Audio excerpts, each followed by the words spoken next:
Ya, langsung saja, nggak mau buang waktu. Saya ingin ke Pak Bambang Rukminto, pengamat kepolisian dari ISES. Pak Bambang, kepolisian Polda Jawa Barat kan memang sudah merilis tuh Pak Bambang. Ada 3 DPO, ya kan? Ini tentunya kan kalau rilis 3 DPO ini kan nggak mungkin ujuk-ujuk ya Rati ya, Ya, dan juga pasti Bu ada Titin. pendalaman sebelumnya. Pasti ada dasar gitu ya, ada titik terang awal lah, setidaknya begitu. Nah, apakah keberanian institusi Polda Jabar ini menetapkan 3 DPO ini bisa kita kaitkan nggak dengan pertanyaan saya tadi di segmen sebelumnya? Karena memang ini menyeret juga nih beberapa mantan pejabat, tidak hanya mantan pejabat dari daerah, tapi di institusi Polri juga nih, Pak Bambang. Itu saya rasa masih dugaan ya untuk menyeret nama-nama pejabat di daerah atau pejabat di kepolisian, itu masih dugaan gitu ya. Tentunya kepolisian sebagai lembaga negara dia harus berani untuk menegakkan hukum. Kepolisian adalah lembaga yang diberikan kewenangan oleh negara gitu, yang harusnya tampil benar-benar tegak lurus pada upaya penegakan hukum, tidak melihat orang perorangan atau kemudian melihat ini anaknya siapa. Tetapi yang muncul di masyarakat selama ini kan ingatan-ingatan publik yang sudah tertanam di masyarakat. 1970 yang lalu misalnya ketika zaman Kapolri Pak Hugeng misalnya muncul kasus Sum Kuning yang kemudian melibatkan anak pejabat saat itu gitu. Dan kemudian kasusnya pun rame dan kemudian memunculkan Pak Hugeng dilepas jabatannya sebagai Kapolri seperti itu. Hal-hal seperti itulah yang kemudian mendorong masyarakat berasumsi kemana-mana. Jangan-jangan ini melibatkan anak pejabat. Jangan-jangan ini melibatkan anak petinggi Polri. Itulah yang harus dibuktikan oleh kepolisian, gitu loh. Kita masyarakat tentunya mendorong kepolisian berani untuk membuka kasus ini selebar mungkin. Waktu 8 tahun untuk membuka kasus ini sebenarnya waktu yang sangat lama sekali. Mengejar 3 orang DPO yang sebenarnya sudah jelas lah, kalau menurut saya sangat jelas. Mereka memiliki kawan-kawan yang 8 diantaranya sudah tertangkap gitu. Dalam sebuah kelompok tentu mereka saling mengenal, entah dengan nama inisial dan yang lainnya. Tentu mereka memiliki pertemanan, itu mereka memiliki informasi terkait dengan keluarganya dan yang lain-lain. Makanya kalau kemudian sekarang ada kesulitan mencari informasi terkait itu, ya memang harus dikembalikan lagi di awal informasi awal 8 tahun yang lalu, siapa saja sih mereka, kenalan di mana misalnya, seperti keluarganya siapa. Tentu dari situlah informasi. Apakah itu Pak Bambang termasuk juga audit forensik dari 8 handphone para terpidana ini? Kan kuasa hukum meminta diaudit tuh 8 handphone terpidana, melihat track record percakapan mereka selama ini seperti apa. Apakah juga perlu untuk arah ke sana, Pak? Benar, kepolisian memiliki perangkat ya, bukan hanya personil saja yang memiliki kompetensi melakukan penyelidikan. Kepolisian memiliki crime scientific investigation itu tentunya dengan membuka data-data di handphone, kemudian tidak menutup kemungkinan kalau mereka memiliki media sosial juga dikejar di sana seperti itu. Dan yang lebih penting lagi mencari informasi di lingkungan mereka, di sekelilingnya, di keluarga dan yang lain-lainnya. Itu tentu juga dilakukan kepolisian gitu. Jangan sampai kepolisian ini terkesan lepas tangan menyerahkan semuanya kepada lembaga lain. Misalnya tadi muncul informasi dari pemerintah desa. Ini namanya ada 15 nama yang sama misalnya, atau lebih dari itu yang sama, dan tidak ada kecocokan. Kepolisian kan tidak sederhana itu bekerjanya gitu.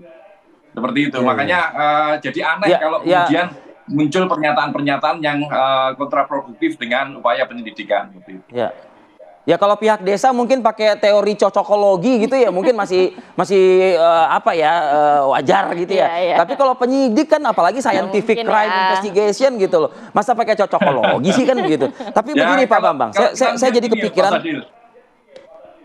Gimana? Saya melihat gini, kasus Vina ini muncul kan ketika viral dalam tanda kutip yang dipercaya arwah Vina memasuki Linda. Ya, Suaranya, rekaman suara ya. Ya. Jangan-jangan kepolisian nanti juga akan menggunakan cara-cara seperti itu. Ini kan jauh dari scientific crime investigation. Waduh. Dan ini memalukan sekali bagi kepolisian kalau itu itu terjadi. Berarti keterangan ahlinya berarti ini cenayang ya, jangan-jangan ya. Oke, Pak Bambang, tapi saya jadi kepikiran sama kayak masyarakat yang lainnya, Pak Bambang. Tidak mungkin kalau misalnya Polda Jabar berani mengeluarkan 3 DPO ini, kalau tidak ujung-ujungnya jadi bumerang kepada mereka juga. Karena apa? Wah, itu melibatkan sosok petinggi-petinggi. Nah, ini kan bumerang juga dong buat Polda Jabar nantinya kalau misalnya ternyata benar gitu loh. Ya, Polda Jawa Barat, Polda Jabar ini kan bagian dari Polri kita itu. Di atasnya ada Kapolri dan yang lain-lainnya, yang kemudian mereka memiliki perangkat pengawasan. Makanya Propam juga didorong untuk melakukan penyelidikan terkait dengan kemungkinan kesalahan SOP dalam penyelidikan di awal gitu. Makanya memang harus komprehensif ya untuk menjawab pertanyaan-pertanyaan yang muncul di masyarakat. Makanya saya sih mendorong Propam juga turun tangan untuk mengawasi penyelidikan kasus ini. Jangan-jangan ketika di awal 8 tahun yang lalu ada SOP yang dilanggar sehingga tidak menutup kemungkinan yang seperti disampaikan oleh Ibu pengacara tadi memunculkan peradilan sesat yang ternyata tidak salah karena dipaksa melalui intimidasi dan yang lain-lainnya kemudian mereka melakukan memberi pengakuan yang ternyata salah seperti itu. Oke, saya mau ke Bu Titin. Bu Titin, kalau dari sisi kuasa hukum dari 2 orang terpidana ini, adakah mungkin kecurigaan dan ada kejanggalan? Karena kalau mendengarkan sempat ada diskusi di salah satu media begitu ya, Ibu Titin dan juga salah satu terpidana mengatakan bahwa terpidana ini adalah salah tangkap begitu.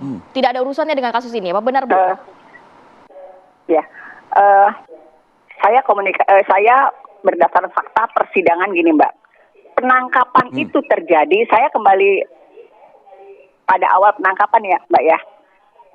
Pada tanggal 27 itu ada laporan kecelakaan di jam 22. Polsek Talun mendapat informasi itu dari masyarakat yang lewat. Kemudian anggota Polsek Talun pada pukul 22.30 mendatangi TPKP. Di situ ditemukan 2 tubuh laki-laki dan perempuan. Dalam persidangan kami bertanya apakah ada darah di sekitarnya. Hanya ada darah di bagian bawah tubuh korban laki-laki dan darah di bagian tubuh korban perempuan. Ada serpihan darah di tiang listrik PJU di lubang baut PJU yang diduga itu serpihan daging dari salah satu korban yang luka. Kemudian ada gesekan di median jalan warna sepeda motor yang digunakan oleh kedua korban. Itu fakta yang terungkap di persidangan. Ya. Kemudian? Kemudian ada kecurigaan dari kedua, tapi dalam kondisi yang laki-laki sudah meninggal dunia, yang perempuan masih terdengar merintih. Itu. Kemudian kedua korban itu dibawa ke rumah sakit.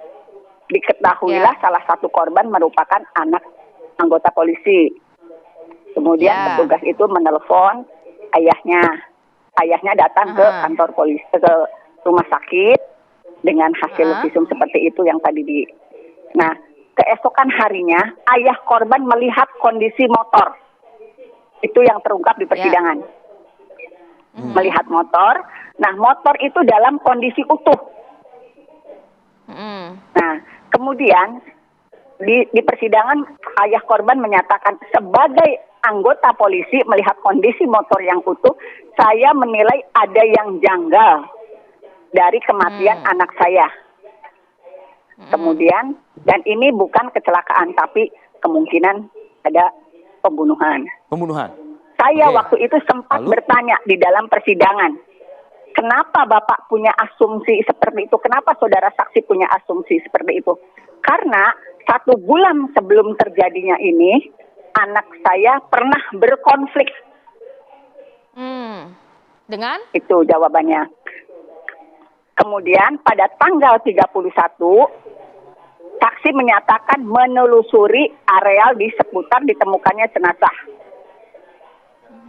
500 meter ke arah kiri, 500 meter ke arah kanan, ke arah SMP sebelah. Depan.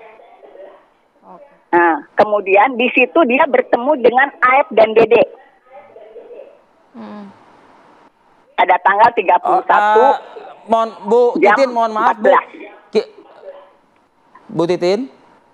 Halo, Sepertinya ada suara selain dari Ibu Titin dan suara Pak Bambang yang on air saat ini, mungkin teman-teman produser juga bisa mungkin mengeceknya juga begitu ya. Silakan Bu. Lanjutkan kembali, Bu. Lanjutkan lagi Bu. Singkat saja, Bu Titin. Kemudian? Ya. Nah, saudara saksi menyatakan, saksi dari orang tua korban itu menyatakan, saya meminta informasi kepada Aep dan Dede dengan memperlihatkan fotonya, apakah melihat ada keributan yang menggunakan motor ini. Kemudian kedua Aep dan Dede itu menyatakan saya melihat. Kemudian kalau misalnya tahu ciri-cirinya, informasikan ke saya. Saksi menyatakan dia memberikan nomor telepon itu kepada Aep dan Dede. Baik Bu Titin. Nah, kemudian Bu Titin, pada tanggal pertanyaan kami di awal hari tadi itu Bu juga, Titin. ya, Kejanggalannya apa Bu? Mungkin langsung pada poinnya Bu. Durasi kita sudah terbatas. ya kejanggalannya hanya menerima informasi dan Aep dan Dede yang memberikan ciri-cirinya. Kemudian pada jam itu juga 3 jam setelah bertemu dengan Aep dan Dede memberikan informasi, orang-orangnya sudah kumpul, ditangkaplah semua oleh ayah korban bersama anggotanya.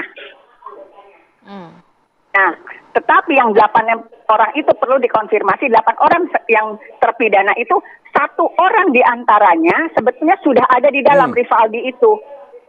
Karena kepemilikan senjata tajam di daerah Tentara Pelajar. Nah, itu kita punya surat penahanannya. Dia sudah ada di dalam, kemudian disatukan dengan 7 yang lain, seolah-olah mereka menjadi satu komplotan. Padahal Rivaldi itu tidak kenal dengan 7 orang yang ditangkap pada sore hari saling mengenal oleh saksi itu.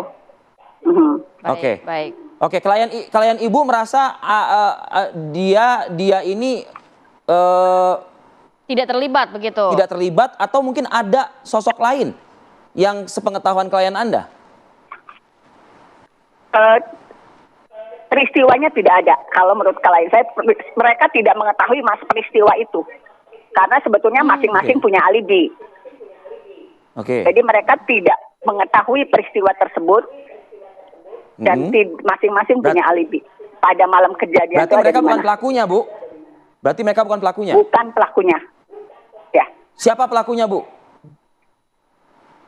Saya tidak bisa menjelaskan, itu kan harus penyelidikan kepolisian, bukan kewenangan Tapi saya dari untuk pihak menjelaskan kuasa siapa hukum pelakunya. juga, dalam arti kan ini hak dari klien Anda untuk mencari tahu siapa sebenarnya pelaku. Apakah sudah ada juga dari kuasa hukum, kira-kira siapa ini? Atau sudah mengantongi identitas dan lain sebagainya untuk membantu juga data-data dari pihak kepolisian?